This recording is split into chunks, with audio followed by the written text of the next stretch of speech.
ये 5 लोग हमेशा भाई भाई के बीच दुश्मनी पैदा कर देते हैं। इनसे हमेशा बच कर रहना चाहिए। भाई की दुश्मनी का कारण कौन होता है? दोस्तों, आज हम लेकर के आए हैं एक ऐसी कहानी जो आपको सिखाएगी कि भाई भाई में दुश्मनी पैदा करने वाला सबसे बड़ा कारण कौन होता है। मित्रों, आज भी भाई भाइयों में बहुत प्रेम होता है, लेकिन उनके प्रेम को कभी कभी ऐसी नज़र लग जाती है कि उनका पवित्र प्रेम दुश्मनी में बदल जाता है। तो दोस्तों, समझ में यह नहीं आता कि नज़र मारने वाला आखिर कौन होता है। यही आपको इस कहानी में सुनने को मिलेगा। और इस कहानी में हम बात करेंगे कि भाई भाई में प्रेम कैसा होना चाहिए, वो क्या वजह रहती है जो भाई भाइयों के पवित्र प्रेम में व्यवधान आ जाता है। तो चलिए मित्रों, अब शुरू करते हैं। यह कहानी राजस्थान की एक सत्य घटना है। किसी गांव में एक पिता के 2 बेटे थे। दोनों बेटे बहुत ही सुंदर थे, होनहार थे। दोनों भाइयों में अपार प्रेम था, एक दूसरे में बहुत प्रेम था। एक दूसरे के साथ दोनों रहते थे, एक साथ साथ खाते पीते थे और एक ही साथ सोया करते थे। यहाँ तक कि अगर कहीं घूमने जाते थे रिश्ते में तो साथ ही साथ जाया करते थे। इतना गहरा दोनों भाइयों के बीच में प्रेम था कि कभी एक दूसरे के पूछे बिना कोई काम नहीं करते थे।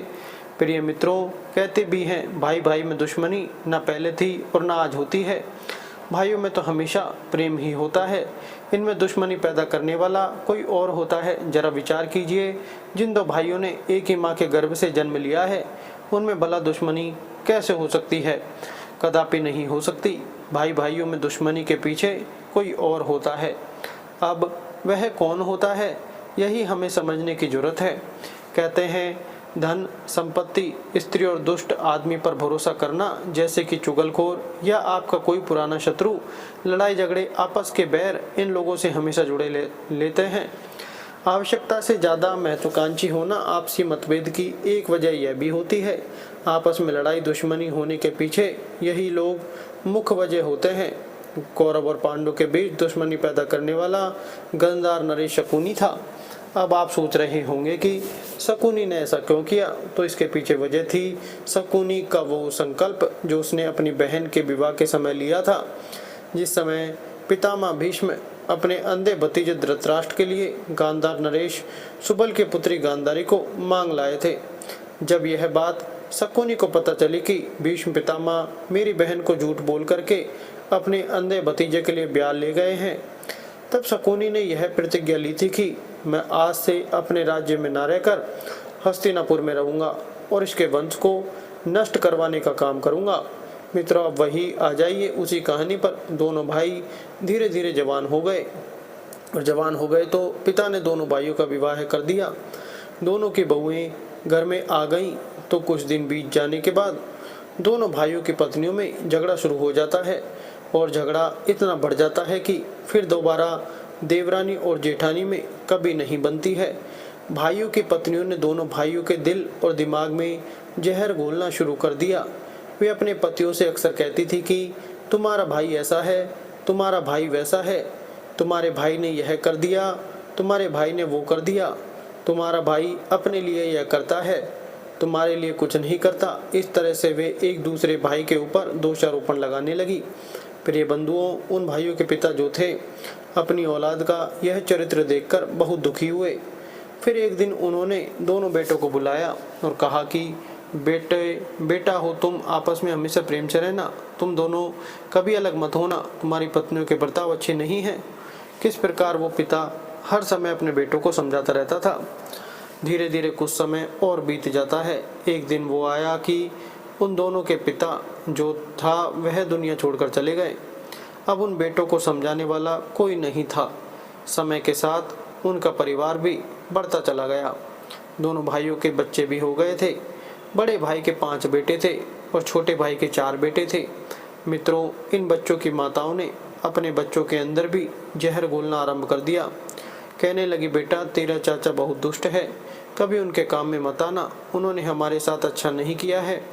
छोटी छोटी बातों को भी वे अपने बच्चों को बड़ा चढ़ाकर बताया करती थी। अपने चाचा और चाची को लेकर बच्चों के दिलों में नफरत का जहर घोलती थी।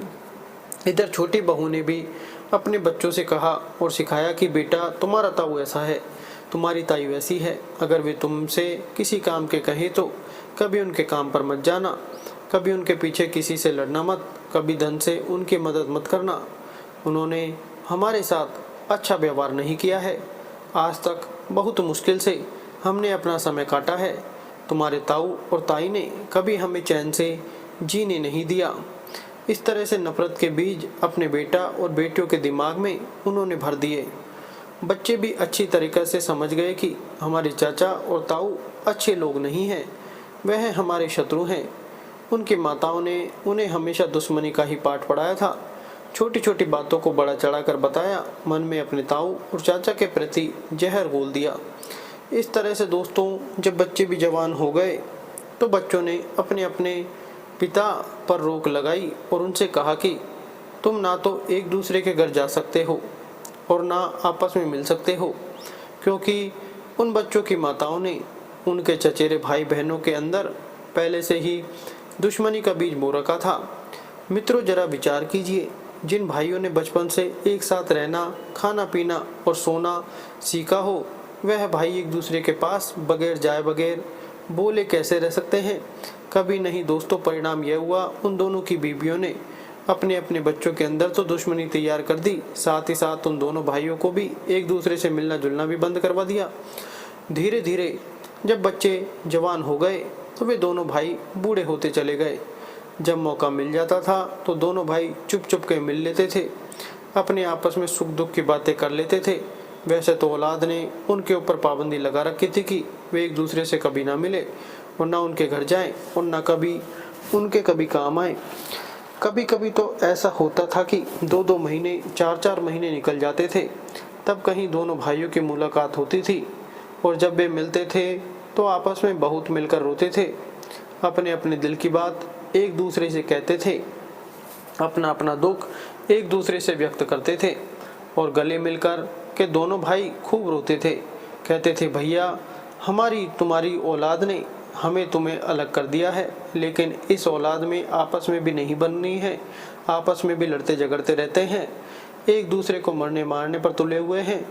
बड़ा भाई छोटे से कहने लगा, भैया यह हमारी तुम्हारी पत्नियों ने किया है, उन्हें इनकी माताओं ने एक दूसरे के प्रति बच्चों के प्रति जहर घोला है, आपस में वे इतने लड़ते झगड़ते हैं, एक दूसरे को मारते पीटते हैं, ऐसा लगता है जैसे वे एक दूसरे के जाने कितने पुराने दुश्मन हैं, लगता है कि एक दूसरे को ये जीवित नहीं छोड़ेंगे। मेरे भाई हमारी तुम्हारी तो यह बात नहीं मानेगी, इन्हें किसी और दूसरे के द्वारा समझाने की कोशिश करो, नहीं तो यह किसी दिन आपस में लड़कर मर जाएंगे और हमारे तुम्हारे सामने यह मर जाएंगे, तो इससे बड़ा दुख हमारे तुम्हारे जीवन में और कुछ नहीं हो सकता। एक पिता के लिए सबसे बड़ा दुख होता है उसके जवान बेटे उसकी आंखों के सामने मृत्यु को प्राप्त हो जाए। उनके दिलों में नफरत का ऐसा बीज बोया हुआ है, ये एक दूसरे को देख नहीं सकते हैं। इनकी माताओं ने कभी इन्हें यह नहीं बताया कि वह तुम्हारे चाचा हैं, वह तुम्हारे ताऊ ताई हैं, वह तुम्हारे अपने हैं। बच्चे पैदा होते ही उनके दिलों में अपने ही परिवार के प्रति नफरत डालती, यही कारण है कि चचेरे भाई एक दूसरे को आपस में मरने मारने पर तुले हैं। मेरे भाई, किसी के माध्यम से इन्हें जल्दी समझाने की कोशिश करो, वरना हमें अपने जीते जी अपने बच्चों की लाश उठानी पड़ेगी, कहीं देर ना हो जाए, कोई बड़ा अनर्थ ना हो जाए। हम देखते हैं कि जब ये आपस में लड़ते हैं तो ऐसा लगता है कि एक दूसरे को जीवित नहीं छोड़ेंगे। मित्रों, इस प्रकार वे दोनों पिता अपने बच्चों को समझाते हैं, आपस में बातचीत करते हैं, परंतु उनकी औलाद उनकी बात नहीं मानती है। यह देखकर उन दोनों को बड़ा दुख होता है। दुनिया का हर पिता चाहता है कि हमारे लिए पेट भरने की रोटी ना मिले, हमारे लिए पेट भर के भोजन ना मिले, लेकिन हमारी औलाद प्रेम से रहे। अगर हमारी औलाद, हमारे बच्चे प्रेम से रहेंगे तो हम भूखे भी खुश रह लेंगे। लेकिन दोस्तों, दुख तो तब होता है जब एक पिता के दिल पर चोट तो तब लगती है, दर्द उसे जब होता है जब उसकी औलाद आपस में लड़ती झगड़ती है, एक दूसरे को मरने मारने पर तुल जाती है। इसी तरह से वे दोनों भाई गले लग कर के बहुत रोते हैं और कहते हैं कि किसी न किसी के द्वारा हमें अपने बच्चों को समझाना चाहिए, नहीं तो यह किसी दिन मर जाएंगे। इस प्रकार से मित्रों, वे दोनों भाई अपने बच्चों को समझाने का अनेक तरह से प्रयास करते हैं, दूसरे लोगों के द्वारा भी समझाते हैं और रिश्तेदारों के द्वारा भी, लेकिन उनके बच्चे नहीं मानते हैं, क्योंकि उनकी माताओं ने उनके अंदर बहुत विषैला जहर घोल दिया था कि वह किसी की बात न माने। क्योंकि मित्रों, किसी ने सच कहा है, माता शिशु निर्माता भवती, माँ ही बच्चे का निर्माण करती है। बच्चा तो एकदम सफ़ेद चादर के समान होता है। माँ उसे जिस रंग में रंगना चाहे उसे रंग देती है। डॉक्टर बनाना चाहे तो डॉक्टर बना देती है, कलेक्टर बनाना चाहे तो कलेक्टर बना देती है। और वही माँ अगर अपने बच्चों को डाकू बनाना चाहे तो डाकू भी बना देती है। जिसको चाहे उसको दुश्मन बना सकती है। दोस्तों, हम दोनों भाइयों के जो बेटा बेटी थी, वे किसी के समझाने पर भी नहीं मानते हैं। यह देख करके दोनों भाइयों को बड़ा दुख होता है। सोचते हैं कि इसी चिंता में हम दोनों दुनिया छोड़कर चले जाएंगे। अपने पीछे अपने बच्चों को, अपने परिवार वालों को एक दूसरे का दुश्मन बना हुआ छोड़ जाएंगे। मित्रों, जब उस छोटे भाई का बड़ा भाई एक दिन इस दुनिया को छोड़कर चला गया तो उस छोटे भाई के लिए बहुत बड़ा दर्द हुआ। पछाड़ खाकर एकदम जमीन पर गिर पड़ा और रोने लगा। अपने बच्चों से कहने लगा कि तुमने अपने मन की कर ही ली। तुम्हारी इस लड़ाई से, तुम्हारे इस झगड़े से मेरा भाई हमेशा के लिए चला गया। हे भगवान, ऐसे औलाद के साथ रहने से अच्छा तो हमको भी तुम मौत दे देता तो ज़्यादा अच्छा होता। हे भगवान, तुम हमको भी अपने पास बुला लो, हमारे लिए भी मौत भेज दो। ऊपर आकर हम भी अपने भाई के साथ सारी ज़िंदगी प्रेम से रहेंगे। यहाँ तो हमारे बच्चे, हम भाइयों को अलग कर दिया है, हमें कभी मिलने नहीं दिया गया। दोस्तों, इस तरह से वो बूढ़ा छोटा भाई फक फक कर रोता है, लेकिन उसकी औलाद और उसकी पत्नी पर कोई फ़र्क नहीं पड़ता है। वे इस बात से खुश थे कि हमारा दुश्मन मर गया। जब हम मरेंगे तो उनके बच्चे भी हमारी मौत पर खुशियाँ मनाएंगे। यह कैसी विडंबना है। मित्रों, छोटे भाई की पत्नी ने अपने बच्चों को रोक लिया और कहा, वहाँ जाने की कोई ज़रूरत नहीं, ताऊ मर गया, मर जाने दो, लेकिन कोई बाहर नहीं जाएगा, कोई भी उसकी अंत्यक्रिया में शामिल नहीं होगा। दोस्तों, वही हुआ। उस माँ ने अपनी औलाद को ताऊ के संस्कार में ताऊ को देखने भी नहीं जाने दिया। इधर जब उसका छोटा भाई अपने भाई के अंतिम संस्कार में शामिल होने के लिए जाता है तो उसके बच्चों ने, उसके पत्नी ने उसे भी रोक लिया और कहा कि तुम कहाँ जा रहे हो, तुम कहीं नहीं जा सकते। उसकी पत्नी बोली, जब हमारी औलाद नहीं जाएगी तो तुम भी नहीं जाओगे। तब वो छोटा भाई कहता है, देखो मेरी बात ध्यान से सुनो, मेरी माँ का जाया भाई मरा है, तुम न जाओ ना सही, तुम्हारे बच्चे न जाएं, कोई बात नहीं, इससे हमें कोई फ़र्क नहीं पड़ता, क्योंकि तुमने आज तक हमारी कोई बात नहीं मानी। लेकिन वह हमारा भाई था, हम एक साथ रहे थे, हमारा बचपन दोनों भाइयों के प्रेम में साथ साथ बीता है। अब हमारा भाई दुनिया को छोड़कर चला गया है, अंतिम बार हमें उसके दर्शन कर लेने दो, क्योंकि दोबारा अब हमारा भाई मुझे देखने को नहीं मिलेगा। अंतिम बार हमें उसकी अंत्यक्रिया करवा लेने दो, उसकी चिता पर 5 कंडे रखवा लेने दो। हम तुम्हारे कहने से आज तक उससे नहीं मिले। तुमने जब मना किया तो हम अपने भाई से मिलने नहीं गए, लेकिन आज हमारा भाई हमें छोड़कर चला गया। उसकी अंत्यक्रिया और उसका चेहरा तो देख लेने दो। मित्रों, अपने पति की ऐसी बातें सुनकर उसकी पत्नी ने अपने बच्चे को आदेश दिया कि बिल्कुल नहीं, इस बुड्ढे को कदापि वहाँ मत जाने दो। यह बुड्ढा सटिया गया है, इतनी जल्दी भूल गया कि उन्होंने हमारे साथ कैसा सलूक किया है। हमारे खेत का बंटवारा हुआ तो हमें जो ज़मीन मिली थी उसमें से भी उसने काट काट कर अपने में मिला ली। बैल की तरह तुमने खेतों में काम किया, तुम्हें कभी तुम्हारे मेहनत का उन्होंने बांट कर नहीं दिया। उसकी पत्नी और बच्चे हमेशा दुश्मनी निभाते रहे। तब छोटा भाई बोला, तुम्हारी दुश्मनी का जहर तो तुमने अपने बच्चों के दिलों में भी घोल दिया है। क्या तुम्हारी गलती नहीं थी? जो भाई आपस में साथ साथ रहे थे, जिन भाइयों में टूट प्रेम हो, और वह भाई भाई के बगैर कैसे रह सकता है? और मेरा भाई तो वैसे भी इस दुनिया में नहीं है, वह दुनिया को छोड़कर जा चुका है। अब भला हमसे वह क्या लड़ने आएगा? क्या मैं अपने भाई को अंतिम समय में देख भी नहीं सकता? लोग तो दुश्मनों के मरने पर भी शामिल होते हैं। बंधु, इस प्रकार छोटे भाई ने बड़ी कोशिश की जाने की, लेकिन उसकी पत्नी और बच्चों ने उसे जाने नहीं दिया। और जब उसने ज़्यादा ज़बरदस्ती की तो उसके बच्चों ने और पत्नी ने अपने पिता को कमरे में बंद कर दिया और कहा कि जब तक कि उसकी अंत्येष्टि क्रिया नहीं हो जाती तब तक तुम इसी कमरे में बंद रहोगे। पत्नी कहने लगी, अरे बच्चों, क्या कहते हो? अंतिम संस्कार की छोड़ो, जब तक उसकी 13वीं भी नहीं हो जाती तब तक इस बुड्ढे को इस कमरे में ही रहने देना, इसे निकालना मत। अगर निकल गया तो यह तुरंत वहीं भाग जाएगा।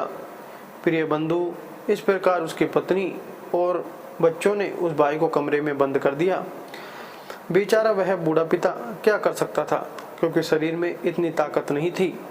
बूढ़ा जो हो गया था, बेचारा कमरे में बंद है और कमरे में बैठा बैठा अपने भाई की याद करके रो रहा है।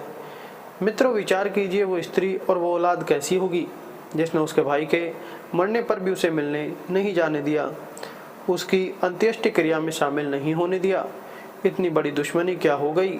इधर उसके भाई की अंत्येष्टि क्रिया होती है और अंत्येष्टि क्रिया होने के बाद में धीरे धीरे 12 दिन बीत जाते हैं। 13वें दिन जब आया तो उसके बड़े भाई के बच्चों ने अपने पिता की 13वीं भी की। क्षेत्र के रिश्तेदार और मित्र दावत खाने के लिए आते हैं। पूरे दिन दावत चली, लेकिन उसके छोटे भाई को उसकी पत्नी और बच्चों ने जाने नहीं दिया। उसकी पत्नी ने अपने बच्चों से कहा कि जब तक यह दावत खत्म ना हो जाए तब तक तुम इस बुड्ढे को कमरे से मत निकालना। वहीं पूरे दिन दावत चलती रही। रिश्तेदारों ने, क्षेत्रवासियों ने, प्रेमियों ने दावत खाई और सब खा करके चले गए। इधर जब शाम हो जाती है, थोड़ा अंधेरा भी हो गया था, और जब थोड़ा अंधेरा हो गया सारे लोग दावत खा गए। केवल उसी के गांव के कुछ लोग बचे थे दावत खाने के लिए। तो उसके बड़े भाई बच्चों ने अपने गांव में कहलवाई कि जो दावत खाने से रह गए हैं वह शीघ्र से शीघ्र आ जाए। तो दोस्तों, गांव के जितने भी लोग थे वे सब दावत खाने के लिए वहां आ गए और सब पंक्ति बनाकर दावत खाने के लिए बैठ जाते हैं। भोजन को परोसा जाने लगा। इधर दोस्तों, जो उसका छोटा भाई था जिसको कमरे में बंद कर रखा था, तब उसकी पत्नी अपने बच्चों से कहती है, एक काम करो, अब इस बुड्ढे को छोड़ दो, क्योंकि दावत अब खत्म होने वाली है। अब दावत में वैसे भी कोई नहीं रहा है, केवल गांव वाले ही रह गए हैं। अब यह बुड्ढा वहां नहीं जाएगा। दोस्तों, तब उसके बच्चों ने अपने उस पिता को छोड़ दिया और जैसे ही कमरे से बाहर किया, वह अपनी औलाद से, अपनी पत्नी की नज़रों से बचता हुआ छोटा भाई सीधा वहां से निकलता है और जहां गांव वाले दावत खा रहे थे वहीं पहुंच जाता है। उनके बराबर में जहां गांव वालों ने जूते चप्पल उतार कर रख दिए थे, उसे जगह नहीं मिलती है, तो वो उन्हीं जूता चप्पलों पर बैठकर दावत खाने लगता है। एक व्यक्ति उनके लिए भोजन परोसने के लिए आता है। जब गांव के व्यक्ति ने उन बच्चों के चाचा को देखा तो उसके पैरों तले जमीन खिसक गई और कहा कि चाचा जी, आप बोले, हाँ बेटा, हमारी औलाद ने हमें कमरे में बंद कर रखा था, 13 दिन तक हमें निकलने नहीं दिया, हम अपने भाई के शव पर 2 आंसू भी नहीं डाल सके। उन्होंने आज निकाला है तो मैं अपने भाई की 13वीं की पूरी खाने के लिए चुपके से चला आया हूँ। बेटा तुम चुप रहना, कहीं लोगों को पता न चल जाए, नहीं तो कुछ अनर्थ हो जाएगा। दोस्तों, उस चाचा के यह शब्द सुन करके उस गांव के व्यक्ति की आंखों में आंसू आ गए और उसने उस चाचा के पास में पत्तल में भोजन नहीं परोसा, तुरंत उनके लड़कों के पास में पहुंचता है और कहता है, नालायकों, तुम चुल्लू भर पानी में डूब मर जाओ। अरे नालायक, तुम इतने अधर्मी हो गए हो, तुम इतने गिर गए हो, देख रहे हो तुम्हारे चाचा कहाँ बैठे भोजन कर रहे हैं, गांव वाले लोगों की पंक्ति में, और वह भी वहाँ जहाँ जूते चप्पल उतरे हुए वहीं जूते चप्पलों के ऊपर भोजन करने के लिए बैठे हैं। तुम्हें तो शर्म के मारे चुल्लू भर पानी में डूब मरना चाहिए।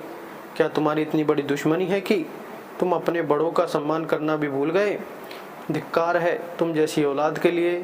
दोस्तों, जब उस गांव वाले ने उसके बड़े भाई के बेटों को खूब डांटा फटकारा और कहा कि वो तुम्हारे चाचा हैं, गांव वालों की पंक्ति में बैठे हैं, तो मित्रों, यह सुनकर के उसके बड़े भाई के बच्चे एकदम से भागे और अपने चाचा के पास में पहुंचे और चाचा के चरणों में गिर गए और कहने लगे, चाचा मुझे माफ़ करना, हमसे भारी भूल हो गई है, हमसे गलती हो गई है।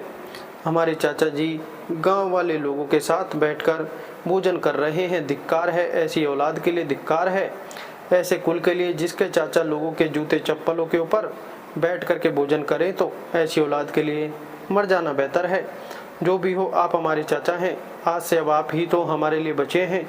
चाचा यहाँ से उठिए और आपको भोजन हम कराएंगे। इस तरह से उसके भतीजे, उसके पांचों बेटे अपने चाचा को लेकर रोते हुए घर के अंदर चले जाते हैं।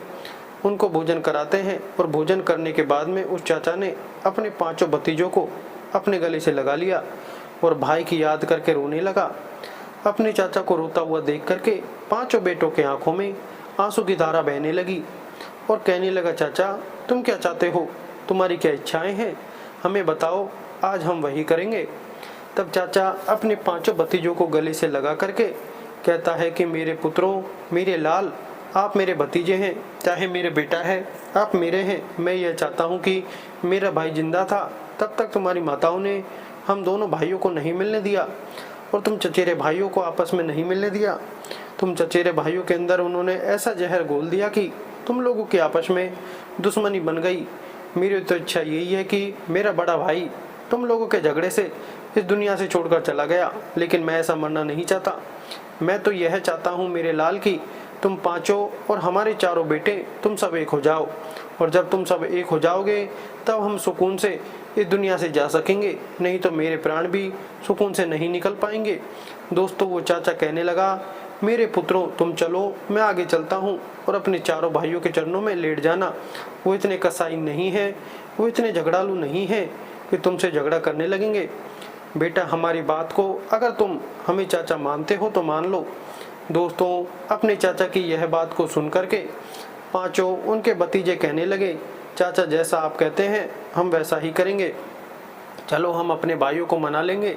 इस प्रकार दोस्तों, वो चाचा अपने पांचों भतीजों को लेकर के जब अपने घर पर जाता है और घर पर ही जैसे ही पहुंचा अपने पांचों भतीजों को लेकर, तो उसके चारों बेटा वहीं बैठे हुए थे। चारों बेटा उठ करके खड़े हो गए। इधर दोस्तों, वो पांचों भाई अपने चचेरे भाइयों के चरणों में जाकर गिर पड़ते हैं और कहने लगे, भाई हमें माफ़ करना, हमसे भूल हो गई, जो हम आपसी दुश्मनी निभाते रहे। अब हमारे मन से नफरत का वो सारा मैल निकल चुका है। अब हमें आभास हो गया है कि आप हमारे दुश्मन नहीं, हमारे भाई हो, हमारे अपने हो। चाचा के और ताऊ के बेटों में भला क्या बटा होता है। दोस्तों, जब चारों भाइयों ने देखा कि हमारे पांचों भाई मेरे चरणों में गिर गए हैं, तो दोस्तों ऐसा किसका दिल होगा जिसका दिल नापसीजा हो।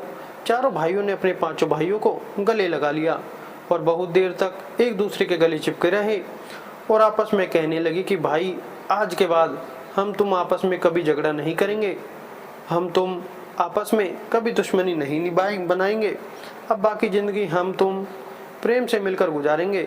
उधर दोस्तों, जब उन 9 बेटों की माताओं ने देखा तो कहने लगी, यह तुम क्या कर रहे हो, अरे यह तो हमारे दुश्मन है। मित्रों, अपनी माता की ऐसी बातें सुनकर वे सभी बेटा अपनी अपनी माँ को डांटने लगे और कहा कि धिक्कार है, तुम जैसी माताओं को धिक्कार है, ऐसी पत्नी के लिए जो अपने बच्चों को और अपने पति के दिल में अपने परिवार के प्रति नफरत का जहर घोले। तुमने हम भाई भाइयों में जहर बो दिया, तुमने अपने बच्चों के अंदर दुश्मनी पैदा कर दी।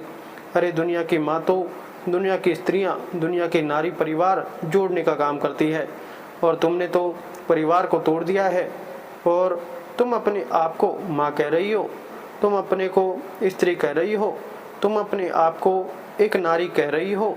तुम्हारे लिए दुनिया, यह दुनिया का समाज कभी नारी का दर्जा नहीं देगा, कभी माँ का दर्जा नहीं देगा, क्योंकि माँ हमेशा प्रेम बांटती है, स्त्री हमेशा घर परिवार को जोड़ती है, नारी हमेशा परिवार के कलह कलेश को दूर करती है। लेकिन तुमने तो ऐसा कुछ नहीं किया है और तुम हमसे कह रही हो कि यह क्या कर रहे हो। दोबारा अगर तुमने फिर जहर घोलने की कोशिश की तो हम जाएंगे कि तुम हमारी माँ हो। माँ के अंदर तो ममता होती है, प्रेम का रूप होता है, पर तुम दोनों माताओं के अंदर तो विष भरा हुआ है। दोस्तों, अपने बच्चों के इस तरीके की बात सुन करके दोनों की माताएं पीछे हट जाती हैं। उसके बाद में दोस्तों, वह चाचा अपने और अपने भाई के बेटों के लिए हृदय से लगा लेता है और बड़ा खुश होता है। दोस्तों, उस दिन के बाद में उन भाई भाइयों में अटूट प्रेम हो जाता है और वह आनंद से रहने लगते हैं। और धीरे धीरे कुछ दिनों के बाद में वह चाचा भी इस दुनिया को छोड़ करके चला जाता है। तो भी सब मिलकर अपने चाचा और पिता का अंतिम संस्कार करते हैं। सभी लोग मिलकर अपने चाचा की 13वीं भी मनाते हैं। फिर उन्होंने कभी आपस में झगड़ा नहीं किया। एक आदमी ने 2 परिवारों की नफरत को मिटा दिया। मित्रों, इस कहानी से आपने समझ लिया होगा कि भाई भाइयों के बीच नफरत की दीवार कैसे पनपती है, दुश्मनी का बीज कौन बोता है। उन दोनों भाई और उनके बच्चों के बीच में जो नफरत का पेड़ उत्पन्न हुआ था वो उनकी माता, उन दोनों की पत्नियों की वजह से हुआ था। अक्सर घर परिवार में होने वाली हम छोटी छोटी बातों को लेकर बैठ जाते हैं और उन्हीं को हम अपने नाक की लड़ाई बना लेते हैं। उन्हीं छोटी छोटी बातों को हम दुश्मनी का रूप दे देते हैं। एक स्त्री को ऐसा होना चाहिए जो परिवार को बांध कर रखे। स्त्री को इस बात के लिए जाना जाए कि वो समाज को बनाने का काम करती है, समाज को जोड़ने का काम करती है। उसे कभी इस बात के लिए ना जाना जाए कि वह घर तोड़ने का काम करती है, रिश्तों को तोड़ने का काम करती है। सोचो, अगर किसी माँ बहन के मायके में उसके भाई भाइयों में दुश्मनी ठनी हो तो उसे कैसा लगेगा। आपके पिता और भाई आपस में शत्रुता बनाए हो, एक दूसरे को मरने मारने पर तुले हों, तो यह देखकर आपको कैसा लगेगा। ईमानदारी से बताओ, क्या तुम अपने भाई को अपने भाई के साथ आपस में लड़कर मरते हुए देखना चाहते हो? उत्तर होगा नहीं। तो फिर ससुराल में नफरत की दीवार क्यों बनाती हो? मित्रों, इस दुनिया की कोई भी माँ, कोई भी बहन, कोई भी पत्नी, कोई भी स्त्री अगर भाई भाइयों में दुश्मनी पैदा करती है, अपनी औलाद में दुश्मनी का बीज बोती है, तो आगे चल करके उसके जीवन में ऐसा अनर्थ होगा कि उसे रोए आंसू नहीं आएगा। क्योंकि कहते हैं कि औलाद में अगर आपस में झगड़ा होता है तो वह भी उनकी वजह से ही होता है। माँ अगर चाहे तो औलाद के अंदर अटूट प्रेम भर दे, माँ अगर चाहे तो अपनी औलाद के अंदर दुश्मनी पैदा कर दे। तो मित्रों, अब तो आप जान ही गए होंगे कि भाई भाई में दुश्मनी पैदा करने वाला कौन होता है। मित्रों, भाई भाइयों के बीच दुश्मनी बनाने वाला मुख्य रूप से ये 5 लोग जिम्मेदार होते हैं। नंबर 1 स्त्री, नंबर 2 महत्वाकांक्षी व्यक्ति, नंबर 3 आपका पुराना शत्रु, नंबर 4 दुष्ट व्यक्ति जो दूसरे की खुशियों से जलता हो, दूसरे की तरक्की को देखकर जिसकी छाती बैठ जाती हो, वही व्यक्ति फिर चुगली करता है। नंबर 5, अगर हम अपने घर की लड़ाई झगड़े की बातें, अपनी कमजोरी की बातें दूसरों के बाहर वालों के सामने रखते हैं तो निश्चित रूप से हम अपने जलने वाले लोगों को मौका देते हैं कि आओ और हमारे अंदर नफरत का बीज बो दो। अपनी कमजोरी और अपने घर के लड़ाई झगड़े की बातें हमें कभी कभार बाहर वालों के सामने नहीं कहनी चाहिए। जब लोग जान जाते हैं कि हम में आपस में किसी बात को लेकर अनबन है तो वे फिर मौका बनाते हैं और हमें आपस में फूट करा देते हैं। तो दोस्तों, हमें सावधान रहना है और आपस में प्रेम बनाकर रखना है। नफरत सिर्फ आपको जलाती है और प्रेम आपको जोड़ता है, आपको बढ़ाता है। तो दोस्तों, वीडियो अच्छी लगे तो वीडियो को लाइक करें, चैनल को सब्सक्राइब जरूर करें। धन्यवाद।